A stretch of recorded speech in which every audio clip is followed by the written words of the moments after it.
a la llamada o al curso porque me dice que no podía ingresar, pero como lo Germán con tengo. H, profe. Sí, con H. ¿Cuánto? Germán Alegre Aguilera. H-E, sí, Ahí con dos está N. llamando. Vale, muchas gracias, don Fabián.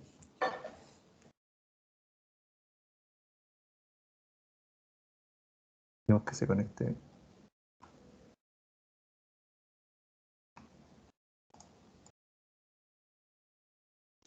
Ahí ingresó Germán.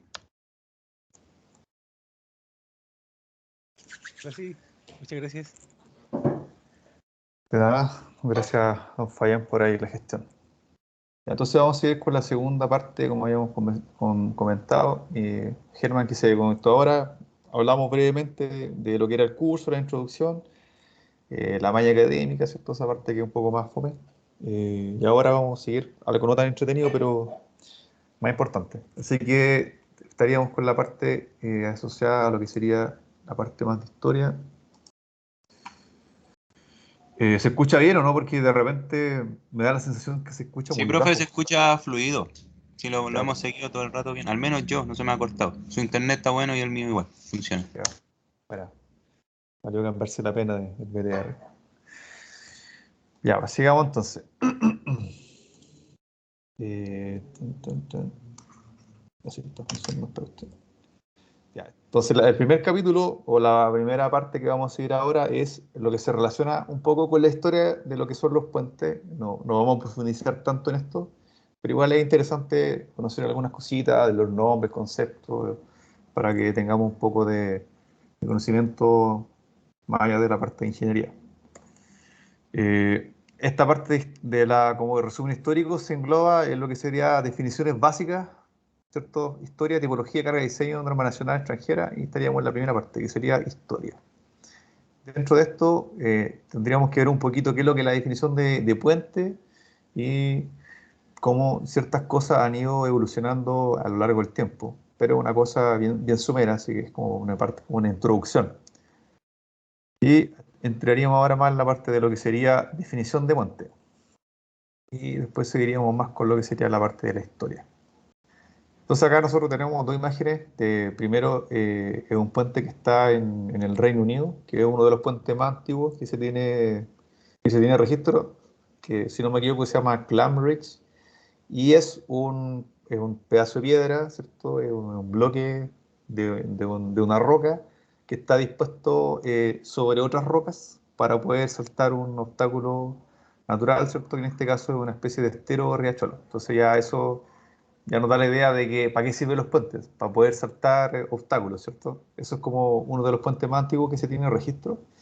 Y después tenemos, por su contraparte, ¿cierto? Una estructura mucho más moderna, que en este caso es el puente Akachi Kaikyo en la región o la ciudad de Kobe, en Japón, ¿cierto? Esta es una estructura de un puente colgante de tres vanos que está estructurado con dos torres y está construido principalmente en acero.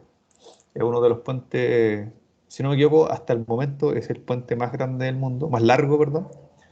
Y la gracia que tiene esta estructura que está construido súper cerca de una falla geológica. Cuando se estaba construyendo hubo un sismo súper grande y se generó un desplazamiento del suelo, si no me equivoco, de alrededor de 1 metro, un poco más, y se tuvo que hacer correcciones de la estructura mientras se estaba construyendo. No es lo mismo alargar, no sé, la losa de un puente tradicional que alargar un puente que tiene una envergadura súper grande. Entonces ahí tenemos como el inicio y como el pináculo de la evolución de los puentes, que serían los puentes colgantes, perdón, ¿cierto? En acero, zona sísmica, en el mar, ahí donde tenemos las condiciones más desfavorables, que sería algo parecido a lo que estaría pasando en el sur de Chile, con el súper polémico puente de Chacao, que muchos lo quieren y muchos no lo quieren.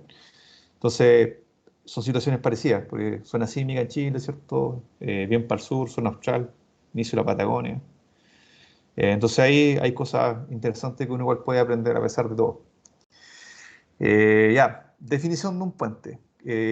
Según la RAE, ¿cierto? Que mucha gente cuando usa palabras que no están en la RAE y se enojan.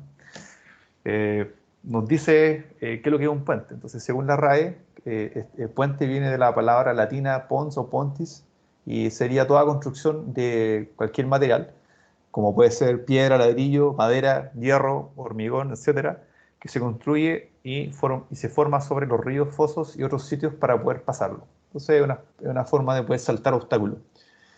Antiguamente se ocupaba el hierro. Entonces, no sé si ustedes se recuerdan de los cursos de ingeniería de materiales, esas cosas, los puentes antiguos o la estructura antigua se hacían de hierro, porque el acero es un material que tiene más resistencia, ¿cierto? Pero necesitamos más tecnología porque tenemos que llevar el acero a un proceso de óxido-reducción para poder meterle carbono y que tenga más resistencia. Lo que hace que el acero sea más propenso a oxidarse que el hierro, pero tiene más resistencia. Hay muchos puentes británicos que son fabricados en hierro, entonces igual remachados, ¿cierto? Es igual interesante que en algunas partes todavía existen estructuras que son de hierro, no de acero. En resumen, según esto, un puente es una construcción que permite salvar un accidente geográfico como puede ser un río, un cañón, un valle o un cuerpo de agua o cualquier otro obstáculo físico, como puede ser una carretera, un camino o una vía férrea. Entonces nosotros más adelante vamos a ver que dependiendo de la cosa que nosotros estemos pasando, el obstáculo que nosotros estemos atravesando, podemos hablar de un paso superior, de un viaducto, un paso superior de ferrocarriles, según la cosa que nosotros estemos pasando. Y ver la diferencia, por ejemplo, entre un puente y un viaducto, que son cosas que son bastante como relacionados con definiciones, pero igual ayudan a entender cuando uno habla de cierta estructura.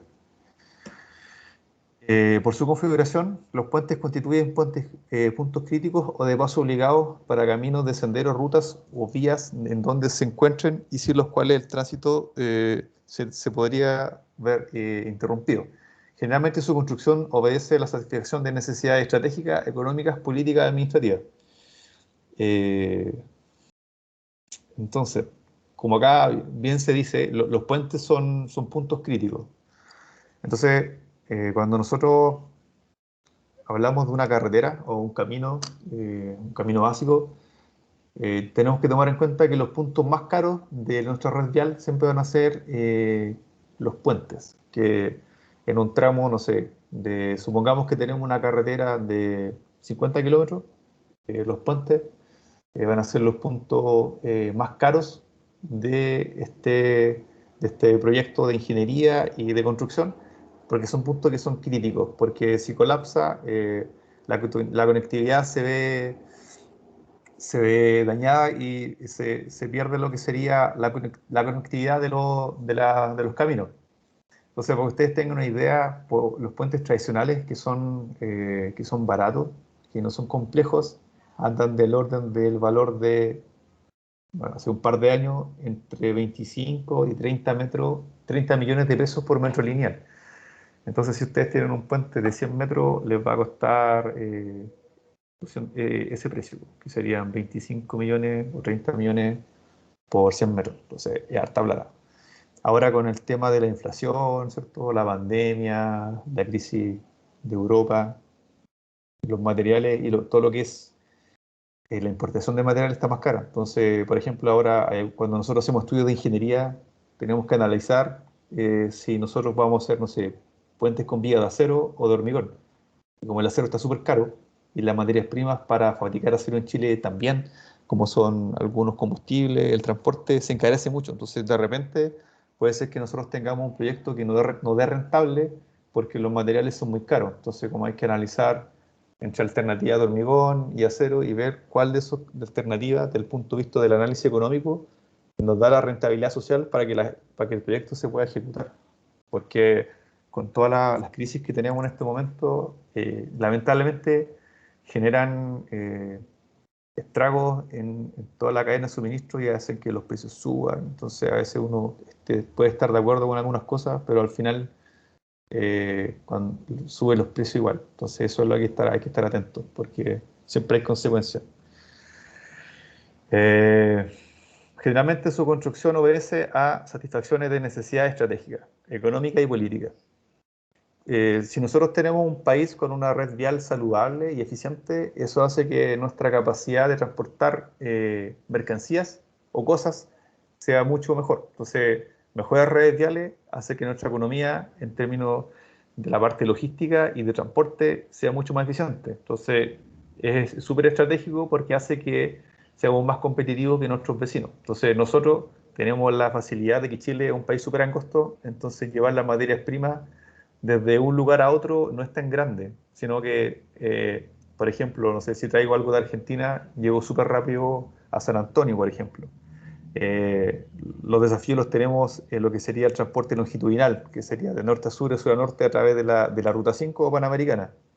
Sería súper bueno tener aparte, no sé, una red vial, una red, perdón, ferroviaria que fuera paralela y que ciertas cosas se pudieran transportar por ferrocarriles y que descongestionaran nuestras vías para que esto fuera más eficiente. Entonces, invertir en infraestructura vial es súper bueno porque aumenta nuestra competitividad en logística y transporte y eso hace que nuestro país sea más eficiente y a la larga que podamos crear más PIB. Entonces, desde el punto de vista político y estratégico es súper importante en la parte vial. Entonces, como que hay una cuestión política súper importante. Y lo otro es que si tú eres un gobernante, inaugurar estructuras que son emblemáticas vende mucho para elecciones. Entonces, mucha gente pasa por el Ministerio de Obras Públicas, como los ministros, y a cortar cinta, como dicen algunas personas, y eso les da pantalla. Entonces, como que es una especie como de trampolín en el Ministerio de Obras Públicas para ciertas personas que le da visibilidad en la entrega de proyectos. Entonces, por eso que acá es súper importante que se habla de que su construcción obedece a muchas necesidades, que pueden ser estratégicas, económicas, políticas y administrativas.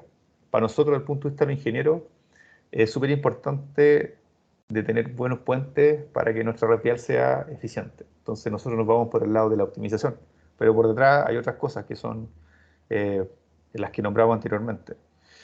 Eh, en la antigüedad clásica, que como nombra acá este caballero, don Manuel Carraseo, que era el profesor antiguo de Puente, los puentes estaban a cargo, en la antigüedad clásica se refiere como en la época de Roma, ¿cierto? El Renacimiento. Los puentes estaban encargados, su construcción por sacerdotes que eran de Roma. Y había un colegio de sacerdotes que se dedicaba solamente al diseño y construcción de puentes. Y ese era el Colegio Pontificum, ¿cierto? Y ellos eran los que estaban encargados en Roma de hacer los puentes. Era como una especialidad dentro de los sacerdotes. Si no sé si alguna vez le contaron la historia de que Roma tenía ingenieros militares que hacían los puentes y los caminos, pero cuando necesitaban más ingenieros militares para la guerra, decidieron tomar los ingenieros civiles, que fueran personas que no eran militares sino civiles, para que hicieran los puentes y caminos, y por eso que ahí se separó la ingeniería militar de la civil, y por eso que los ingenieros civiles se llaman ingenieros civiles. Acá pasa un poco lo mismo, como que dentro de esta cuestión de los sacerdotes y de la Iglesia Católica clásica existía un colegio de sacerdotes que se dedicaba solamente a hacer puentes. Y el que era el que presidía esta orden era el Pontifex Maximus, que es como el máximo Pontifex, el que estaba a cargo. Por eso que actualmente el Papa se llama el Pontífice, porque es un creador o un hacedor de puentes. Entonces ellos eran los que estaban encargados de hacer los puentes, para como tengan un poquito de conocimiento. Entonces acá aparece explicado que Pontifex castellano significa constructor o hacedor de puentes, y los sacerdotes que hacían puentes se les decía pontífices, que eran los que hacían la construcción de puentes. Entonces hay como una historia que don Manuel cuenta. Don Manuel Carraseo era un docente que era de la UTEM y es funcionario del Ministerio de Obras Públicas. Él trabaja en la parte de mantenimiento de puentes en la subdirección de obras. Es una persona que tiene mucha experiencia en la parte de construcción y mantenimiento. Y él hizo un libro que se llama Pontibus. Ahí es como una recopilación de cómo se hacían los puentes en Chile. Y él hace referencia a algunas cosas históricas. De ahí, estas diapositivas, algunas estaban basadas en este material que es bastante interesante como para que ustedes puedan ir aprendiendo. Y ahí cuenta un poco la historia de cómo en Roma se construyó el puente que se llama Suplicio, o en latín Pons Suplicius, que era un puente de madera que unía el río Tíber unía los márgenes del río Tíber. Márgenes significa, uno habla de los límites cuando hablaban en castellano antiguo, hablaban de los márgenes, se refería a los límites, o los limes. Entonces unía los bordes del río Tíber y se supone que en cierta época los romanos fueron atacados por los reyes etruscos y hubo una batalla en ese puente. Era un puente de madera y es como súper clásico y de hecho ahora los italianos creo que de ese puente hacen como unos festivales o carnavales y arrojan muñecos y no sé si les prenden fuego, pero como que los lanzan del puente, que ya no es de madera, sino otra estructura, en conmemoración a este hecho histórico. Y esto se supone que se narra por Horacio y salvó a Roma de la invasión. Entonces como que ahí se habla un poco de dónde viene el nombre Pontifex, Pons, Pontis, etcétera. Y por eso que si uno va ahora a la historia más contemporánea, el Papa, ¿cierto? Se llama el pontífice, porque se supone que la función que él tiene actualmente es como generar puente entre naciones y personas, como interceder cuando hay algunos conflictos, que es lo que hacían, no sé, los otros papas cuando habían algunos problemas, se supone que eran internacionales.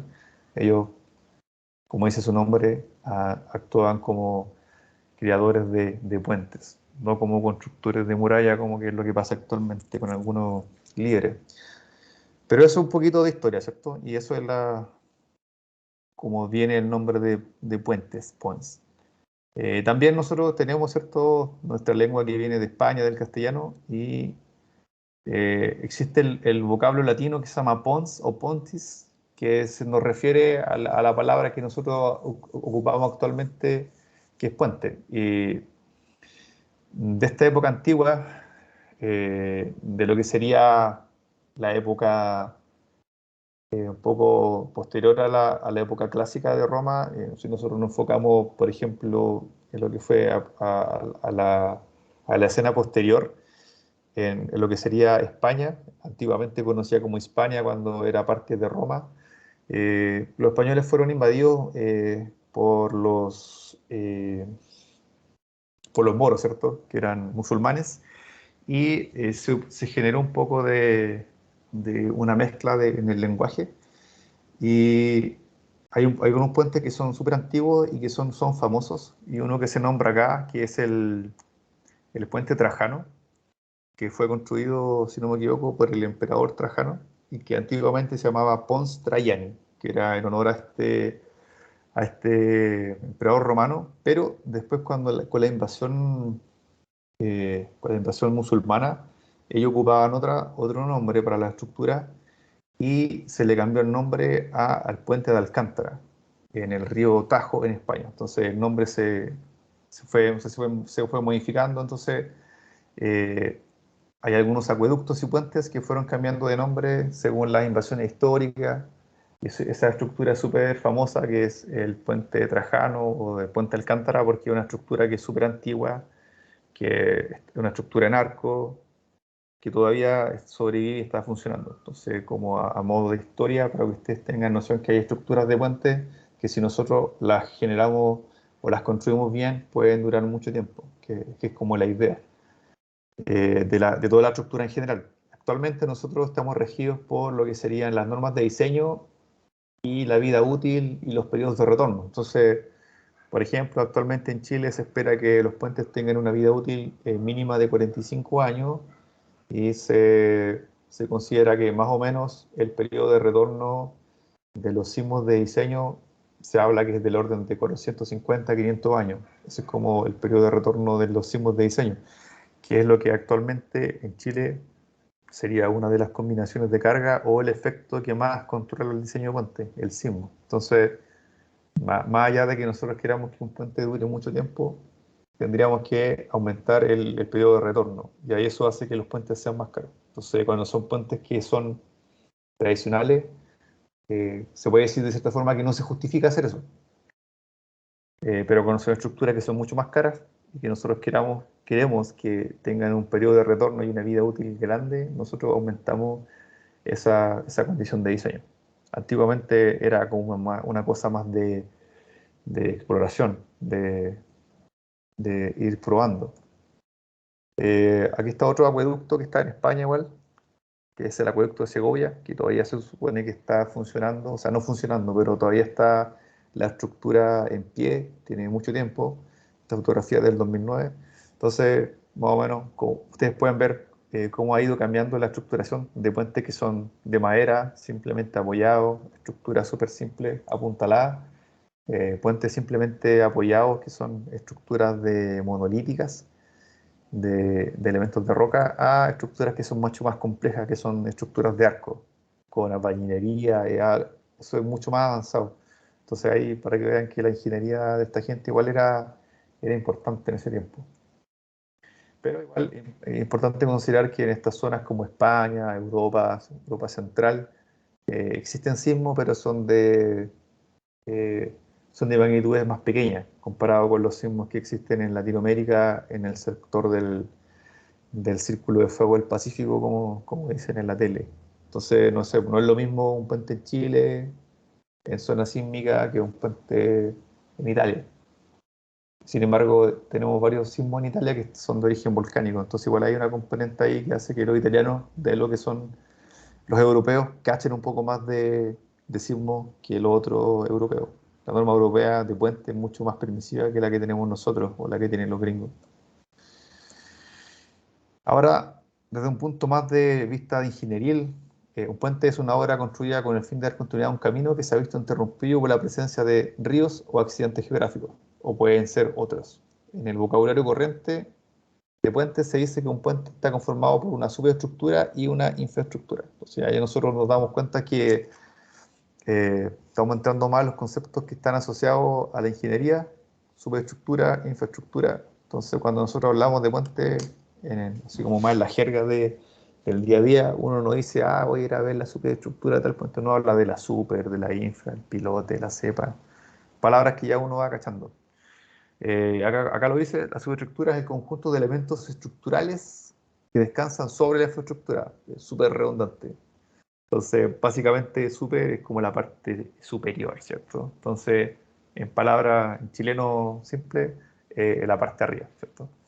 Y la infraestructura es lo que está por debajo de la superestructura, que vendría a ser todos los elementos que están encargados de transmitir las cargas a las fundaciones y a lo que serían los sellos de fundación, que serían, ¿cierto?, el terreno natural.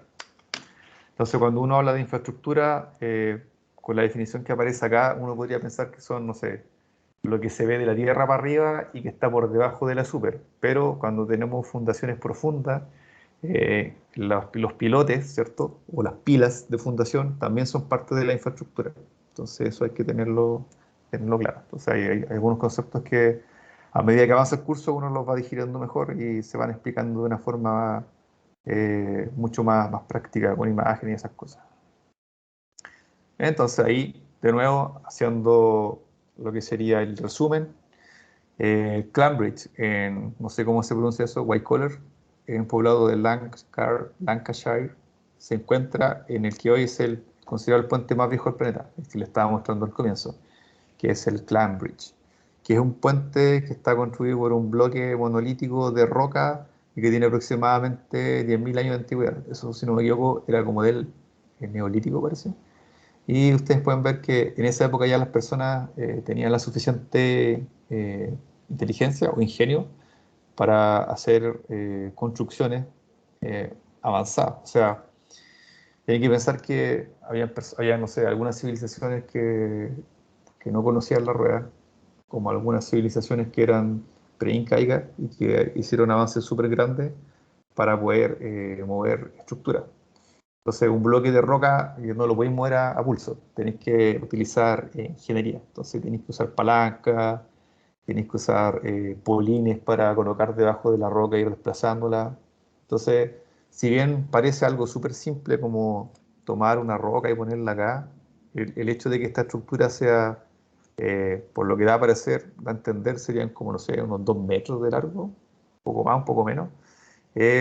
Tuviste que haber desplazado este elemento de alguna forma. Entonces, lo que hacían antiguamente es que colocaban, no sé, algunos árboles, los arrastraban, ¿cierto?, con cuerda y iban haciendo palanca y lo iban haciendo avanzar, lo hacían caminar de cierta forma. Entonces, es algo simple, súper básico, pero tiene su craneamiento. Entonces, no es una cuestión así como que, súper básico, sin herramientas. Entonces, igual es como se puede considerar que es un avance de la ingeniería poder hacer eso hace 10.000 años.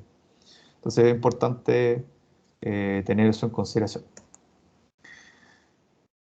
Más un poco en la actualidad, eh, tenemos los puentes que hacían, los puentes más viniendo porque eso es como Europa, siempre Europa, ¿cierto? Tenemos lo que sería en las épocas prehispánicas, los incas hacían puentes, los incas eran como los romanos se puede decir de cierta forma, de América del Sur. Ellos hacían muchos caminos, son más jóvenes, entonces deben haber ido para el norte, ¿cierto? San Pedro de Atacama. Entonces, Machu Picchu, estos compadres, los incas, que es lo que hacían, tenían una red de caminos súper eficiente. Y tenían los mensajeros, los chasquis, ¿cierto? Los tambos donde paraban, llevaban los mensajes. Y para poder hacer un comercio que fuera eficiente, tenían que tener una red vial súper fuerte. Entonces, en las zonas que son más cordilleranas era súper difícil porque lo que sería Perú, el Perú y el norte de Chile, o en el altiplano en Bolivia, la cordillera de los Andes tiene zonas que son mucho más de quebradas, entonces en algunas partes es muy difícil cruzar. Entonces lo que ellos hacían es fabricaban puentes, que eran puentes tejidos a mano, que era muy parecido a los barcos de Totora que hacen los pascuenses, y esto estaba hecho de un material muy parecido, pero que estaba hecho a mano, y hacían unos puentes eh, que eran puentes colgantes. Eran lógicamente que de uso peatonal.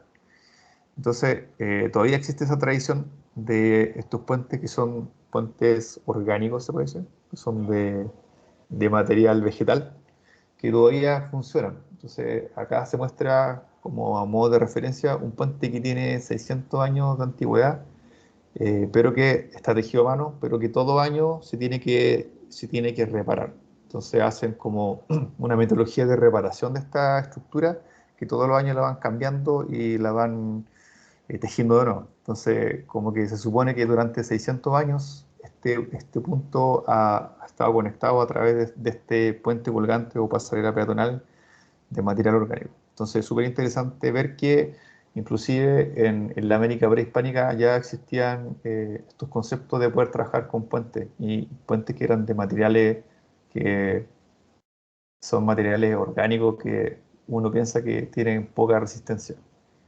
Y uno puede ver también que es súper importante en esto lo que sería la mantención de la estructura. O sea, esto ya uno como cae un poco de cajón de que si tenía un puente no sé si la palabra es paja, pero si tenía un puente que sea como de material orgánico, se va a degradar súper rápido. Entonces ellos tenían eso súper claro y lo iban reparando constantemente.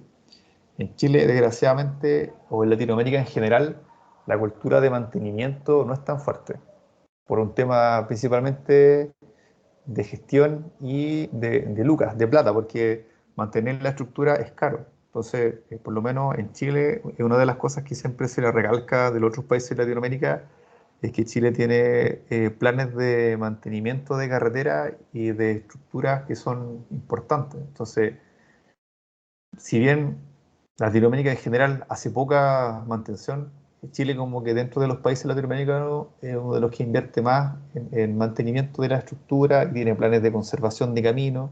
Entonces igual, si bien estamos mal comparado con países desarrollados, no somos los peores. Siempre nosotros tenemos que aspirar a mucho más, pero el tema de la plata es importante. Nosotros tenemos que hacer el uso más eficiente de los recursos. ¿Qué es lo que pasa si nosotros lo llevamos a la época actual? Un poco para que entiendan cómo funcionan las concesiones. eh, todos los puentes que no son concesionados, el Estado directamente con fondos de las arcas fiscales directos tiene que mantener esos puentes, repararlos, mantenerlos, pintarlos, cambiarlos, y en el caso que sea necesario hacer una reposición de la estructura completa. Y esa plata sale de lo que sería todos los fondos que están dedicados del Ministerio de Obras Públicas para ese tipo de, de emisión. Ahora, los puentes que son de las concesiones, por ejemplo, gran parte de la Ruta 5 está concesionada. la gracia que tiene que una carretera esté concesionada es que alivia las arcas fiscales. Eso significa de que el Estado no tiene que sacar directamente de la plata que logró acumular en base a los impuestos y a las compras y ventas que hace como el país, ¿cierto? Del porcentaje del PIB. Entonces, eh, la plata sale o de la concesionaria o de los contribuyentes o usuarios que usan la concesión. Entonces, al final sale de la misma persona, que somos nosotros los usuarios, ¿cierto? Los chilenos o los ciudadanos que vivimos en el país, pero no sale directamente del Estado. Entonces, como que eso alivia para que el Estado, con la plata que ya recaudó, pueda hacer otras obras. El problema es que hay que tener una fiscalización fuerte y poder hacer cumplir a la concesionaria con las cosas que se comprometió a hacer cuando firmó el contrato de concesión, ¿cierto? Entonces, en algunos casos pasa eso, de que si el Estado no es lo suficientemente capaz de poder inspeccionar o obligar a que la concesión haga las cosas que se comprometió a hacer, nosotros tenemos en algunos casos carreteras que no están en el estándar que nosotros estamos pagando como usuarios. Entonces, eso hay que tenerlo claro y es súper importante porque las carreteras concesionadas deberían tener el más alto estándar. Nosotros no deberíamos tener problemas de flujo, no deberíamos tener problemas de hoyo en la carretera, los puentes deberían estar impecables, pero muchas veces eso no pasa así. No, por eso es como que ustedes tengan un poco conocimiento de lo que pasa algunas veces. Entonces siempre hay que estar ahí con las concesiones, viendo que se cumplan lo que se estipuló en los contratos. Y también viene del otro lado, pues si uno le exige más de lo que se supone que está zanjado, la concesionaria te mete un claim, un reclamo con un abogado, y ahí entra el Consejo de Defensa del Estado a pelear por los derechos del Estado. Entonces ahí, en algunas veces, si no hay buenos abogados, puede ser que el Estado pierda y tenga que indemnizar a la concesionaria o a alguna empresa. Entonces igual es súper complejo cuando hay temas legales por entre medio. Pero eso como una idea de cómo funcionan las concesiones y los puentes sectoriales. En Chile, un poco de historia de puente en Chile.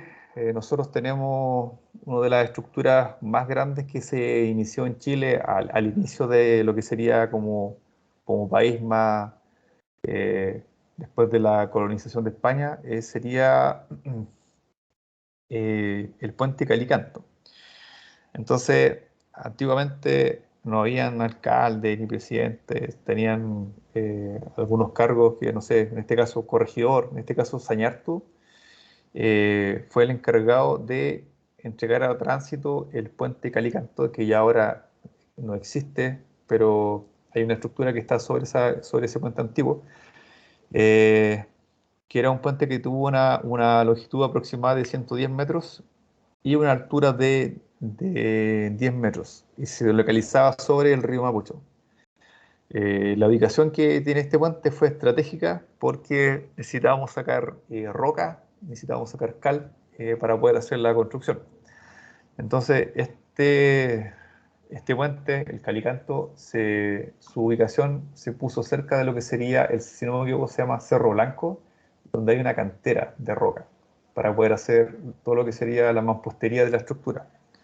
Y se trajo cal, no me acuerdo de otra parte, y se procedió a hacer esta estructura en lo que sería un mortero que se llama de cal y canto, que es ese mortero que se usaba clara de huevo y se usaba cal. Y se hacía un mortero de pega que no era cemento, sino que era un cal que se hacía reaccionar con agua y con claras de huevo. Entonces con eso se iban juntando eh, la- los elementos estructurales de este puente. Entonces, este fue un poco emblemático este puente porque, si no me equivoco, tenía un ancho de 2 carretas. Y para la época fue una estructura súper grande y súper importante. Y esta foto es del 1860. Actualmente no está ese puente, pero sí nosotros tenemos en algunas partes tajamares o sectores del puente que fueron retirados cuando se se construyó la estructura actual y están de manera como recuerdo histórico. Y en algunas partes, en algunas plazas o algunos parques, hay algunos de estos tajamares del puente Calicanto. Si no me equivoco, hay uno parece que está en la Plaza de la Aviación. Puede ser en Providencia, creo que hay un tajamar, una porción de un tajamar del puente Calicanto. Si de repente andan por ahí lo pueden ver. El tajamar sería como lo que nosotros ahora llamamos cepa, que sería esta estructura que está acá abajo. Y actualmente los puentes en Chile los construye principalmente el Estado a través de forma directa o a través de una concesión. Entonces, los puentes son un quehacer, si nosotros lo decimos, un quehacer público, porque el Estado es como, se puede decir como que tiene el monopolio del diseño y la construcción de puentes. Esto es como una cuestión que está en el libro de Don Manuel, como un poco más metafórica, pero dice que la construcción y mantención de caminos y puentes para servir a la sociedad no se puede, pues, considerar como un hecho aislado de ella. Ya hemos dicho que sin caminos y puentes no hay país, todo se resiente o se paraliza. En el caso de Chile, la geografía del país se impone porque de norte a sur es un solo y largo camino cortado en pedazos por quebradas, ríos, esteros y canales, que en torrentes bajan de los Andes al océano. Entonces, todo lo que dice acá metafóricamente es cierto y que nosotros tenemos un país súper largo, eh, donde la distancia en ancho no es tan grande. Entonces, eso es bueno desde el punto de vista del transporte. Lo malo es que hace que la pendiente, desde que nace el río en la cordillera hasta el mar, sea grande. Entonces, nosotros recorremos poca distancia con un desnivel grande, hace que aumente la pendiente. Entonces, tenemos ríos que son súper torrentosos. Eso, desde el punto de vista del diseño, hace que nosotros tengamos, no sé, caudales súper grandes o velocidades de escurrimiento altas, socavaciones en la cepa. Entonces ahí eso es importante desde el punto de vista del diseño, porque nos genera ciertas condiciones particulares que son de Chile. ¿Qué más? En Chile, como hablaba anteriormente, el máximo constructor de puente es el Estado a través del Ministerio de Obras Públicas y en este caso el MOP tiene como misión ejecutar la política del gobierno en materia de infraestructura pública. Las funciones se encuentran establecidas básicamente en el decreto de ley número 294. Entonces ustedes si de repente quieren cachar, quieren saber cuáles son las funciones del Ministerio de Obras Públicas, ustedes se meten al DFL 294 de 1984 y ahí aparece cuáles son las funciones que tiene el Ministerio de Obras Públicas. Acá salen resumidas, son planificar, proyectar y construir obras de infraestructura que constituyan gran parte del apoyo indispensable para el desarrollo del país. Esa es como la parte como cuando uno habla de la misión y la visión de la empresa, como la misión. Y ahí después sale explicado cómo nosotros vamos haciendo eso a lo largo del tiempo. Entonces hay que tener claro que en Chile los puentes lo hace el Estado, de manera directa o a través de un mandato de un tercero, pero como que siempre pasa por el Estado, en este caso el Ministerio de Obras Públicas. Hay algunos puentes que se pueden hacer, pero que son de carácter privado y son los que se utilizan principalmente en mineras, en caminos que son privados. Entonces todo puente que esté en un camino público es considerado obra pública. Entonces, todas las obras públicas son aprobadas sí o sí por el Ministerio de Obras Públicas y en este caso hay de la Dirección de Vialidad, Dirección de Ingeniería, Departamento de Estructura. Entonces, es súper importante eso porque hay algunas estructuras que, por ejemplo, que nos pasa mucho a nosotros, que el Serviu y las municipalidades pueden licitar proyectos de puentes, pero no pueden aprobarlo. Entonces, lo que pasa es que ellos licitan proyectos de puentes, lo mandan a aprobación al Ministerio de Obras Públicas, a la Dirección de Vialidad, y a veces las bases son insuficientes desde el punto de vista de la ingeniería básica. Vamos a pensar que el puente necesitaba 3 sondajes, hicieron 2, no se puede aprobar. Entonces ellos a veces, si no lo consideraron dentro de los montos del proyecto, no se puede aumentar y el proyecto se tiene que liquidar. Entonces eso es una cosa que es importante, que no sé si ustedes trabajan, no sé, el día de mañana en el Servio, en una municipalidad, y ustedes tienen que hacer un puente, ustedes tienen que cachar que lo va a aprobar el MOB. Entonces tienen que conversar con ellos y decirle, oye, ¿cuáles son tus requerimientos? Y ver de qué manera yo los suplo para generar unas bases técnicas y administrativas que me permitan licitar ese proyecto, porque si no, lo para Contraloría al final. Porque yo no puedo tener un puente que le falte en sondaje. Contraloría va a revisar la liquidación del contrato y le decir, oye, pero acá te falta un puente. No tomo razón de la liquidación de este contrato. Y el proyecto queda parado hasta que se haga el sondaje. Entonces eso pasa mucho y hay que tener cuidado porque es plata pública que ahí se pierde. Y como para cerrar un poquito, el año 2019 se hizo un catastro de los puentes existentes y aparece cuáles serían las estructuras que son de carácter definitivo. Hay puentes que son provisorios y puentes que son definitivos. Eh, en palabras simples, los puentes provisorios son, por ejemplo, los puentes mecanos. Cuando hay una emergencia y uno coloca un puente mecano, es un puente que es provisorio. Pues un puente provisorio, nosotros no le podemos exigir lo mismo que un puente definitivo. Todos los puentes que tienen tablero de madera son puentes de carácter provisorio y se colocan esas estructuras cuando hay una emergencia o cuando la rentabilidad social del camino no es lo suficientemente alta para colocar una estructura definitiva. Entonces, cuando ustedes van a, no sé, para el sur y van a un camino hacia la cordillera, es un camino básico que tiene ripio, probablemente ese camino nunca va a tener una rentabilidad social que permite hacer una estructura, no sé, como un puente atirantado. Entonces, lo único que podemos poner ahí es una estructura que rentablemente nos permite hacer un puente de superestructura de madera. Entonces, lo que aparece acá son el catastro de puentes de estructuras de carácter definitivo. Esto no considera lo que serían los puentes mecanos y los puentes de madera que existen actualmente en Chile, esto a la fecha del 2019. Entonces, por ejemplo, en la región de Tarapacá hay 8 puentes. En Antofagasta hay 20, Atacama hay 78, Coquimbo hay 144. Entonces, ustedes ven que mientras más al norte tenemos clima más seco, tenemos menos estructura. Región de Valparaíso tenemos 239, O'Higgins 239, Maule 741, Biobío 713, Araucanía 1983, Los Lagos 1104, Aysén 400, la Antártica chilena tenemos 96, en la RM tenemos 119, Los Ríos 561, Arica Parinacota 13 y en la región de Ñuble tenemos 266. Igual este catastro es como medio engañoso porque no habla de la cantidad de puentes, pero no habla como por ejemplo de la envergadura. Entonces, pues en la RM nosotros tenemos el río Maipo, entonces ahí tenemos una mega estructura. No sé, en la región del Biobío está el río Biobío y hay puentes sobre el río Biobío. Hay como 4 o 5 que son importantes y esos puentes tienen más de 1 kilómetro cada uno. Entonces, a veces son puentes que no son tantos como acá, pero en algunos casos tienen longitudes grandes. Entonces, eso igual es importante. Entonces, se habla que hay alrededor de 6.700 puentes definitivos.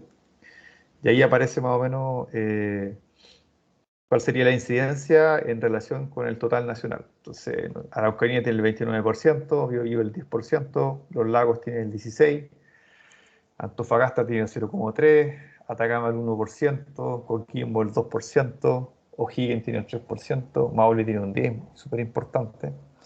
Igual si uno vuelve acá, bien para el sur, Magallanes, tenemos puentes que son menos, pero por dos razones, porque tenemos muchos fiordos, ¿cierto? Y hay menos población, hay menos densidad poblacional, y estos puentes tienden a ser súper largos. En algunos casos son puentes que son de longitudes grandes. Entonces ahí hay que ir sumando. Más para la cordillera a veces que hay puentes que son más chiquititos. Pero en general eso sería como los puentes que existen actualmente construidos. Se están construyendo más puentes, se están haciendo, hay puentes que son de carácter provisorio, que se están pasando a definitivo. Entonces toda esta cuestión, esta información es dinámica y estos catastros lo hace la Dirección de Vialidad y en algunos casos hace contratos de ingeniería para hacer un levantamiento de un catastro de puente. Porque no es solamente contar el puente, o sea, podría contar puente o puede hacerlo una persona, pero en este catastro lo que se hace es que se cuentan los puentes, pero se inspecciona cada uno de ellos, entonces se ve cuál es el estado de cada uno de ellos. Entonces, no se confunda como que solamente se fue a contar, sino que se hace una inspección de la estructura. Entonces, no sé, un puente uno se puede demorar, no sé, desde un día a una semana en inspeccionarlo. Entonces, si tú tenés que inspeccionar 6.000 puentes, si te demoras ahí un día, te va a demorar 6.000 días. Entonces, si eso lo lleváis a días, en años, si una persona solamente estuviera revisando puentes, estaría 6.000 días, uno solo. Entonces, por eso que se contratan contratos, valga la redundancia, de ingeniería para poder hacer estos catastros.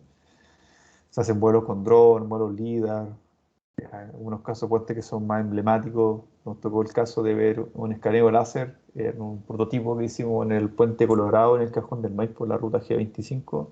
Se hizo un levantamiento de la estructura con escaneo láser, Scan to Beam. Y es una experiencia bastante buena. El problema es que esas no las puedo mostrar porque tiene un contrato, una cláusula de confidencialidad de la empresa que hizo la pega con el ministerio. Entonces no se pueden mostrar.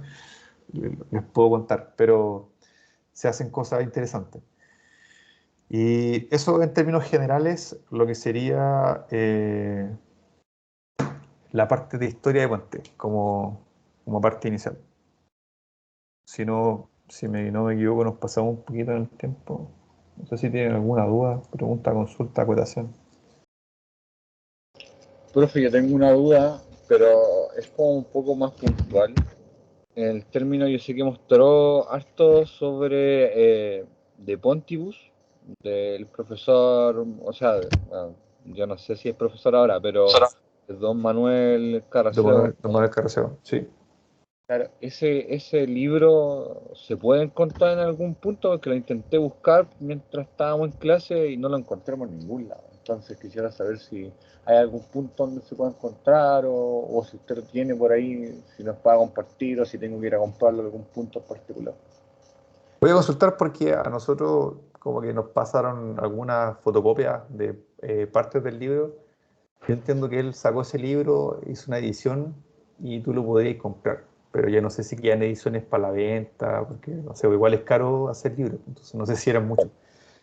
Voy a consultar de repente, yo creo que debe estar digitalizado, pero no quiero ser prejuicioso, pero pasa mucho que en los ministerios, donde a veces hay gente que es un poco mayor, no es que yo sea joven, pero tienden a ser más celosos con su material. Entonces, como que uno siempre ya digitalización, comparte todo el material, pero hay personas que se guardan cosas. Entonces, voy a consultar si existe ese material digitalizado, si es que se puede compartir, porque igual ahí, no sé, por ejemplo, cuando yo escribo esas cosas, yo las referencio, porque como es una universidad, todas las cosas tienen que referenciar la parte de la universidad estatal. Entonces ahí vemos la alternativa de cómo se puede hacer.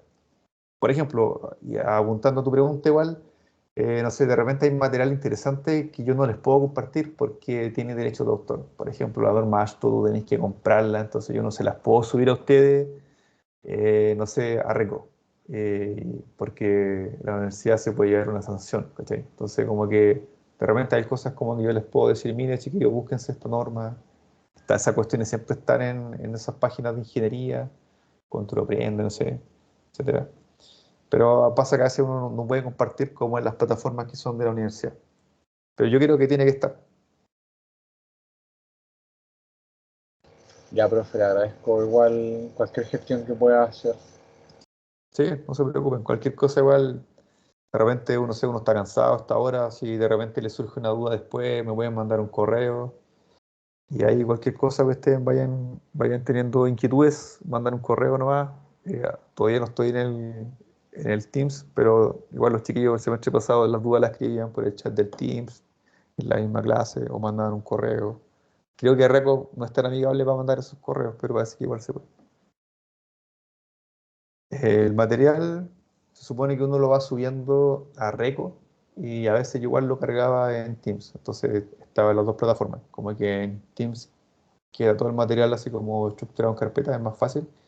Pero en Repo uno igual puede ir subiendo carpeta. Entonces yo hago una carpeta que se llama material de clase y ahí voy subiendo los PDF de las clases para que ustedes los puedan estudiar y puedan imprimirlos si quieren. Profe, Sí, tengo entendido que usted igual los puede dejarlo en el chat, lo arrastra y lo mete al chat. No sé si se puede todavía. yo acá no, en este chat específico no puedo. Ya, profe. Profe, ¿le puedo hacer una consulta? El día de mañana el partido, profe. ¿Usted va a hacer clases normales? Sí, mañana el partido. ¿O va a comenzar más tarde? ¿Cómo? O sea, la cuestión funciona así. Yo estoy contratado para hacer las clases en el horario que están las clases. Entonces, yo me tengo que presentar, pero si no hay un quórum suficiente, uno, no sé, deja el material, ¿cachai? O de repente se conecta más tarde. Entonces, mi experiencia el semestre pasado fue que cuando habían eventos deportivos importantes, había menos quórum. Entonces, se partía más tarde cuando se conectaba la cantidad suficiente para hacer la clase. O de repente, si había mucha gente interesada, se hacía la clase y queda grabado. Pero yo por lo menos tengo que estar, sí o sí. Ahí pues queda ustedes si aparecen o no. Ya, profe. Muchas gracias. Eso, chiquillos, si no hay más dudas, ahí estaríamos en contacto esta mañana. Cualquier cosa, ustedes ya saben, mandar un correo nomás. Que tengan buenas noches. Gracias, profe. Igualmente, nos vemos mañana. Muchas gracias. Ya, pues, profe, chao. muchas gracias. Que Hasta tenga luego, buen cuídense. Profe, nos vemos. Chao. Bien. Chao, gracias. Chao, profe.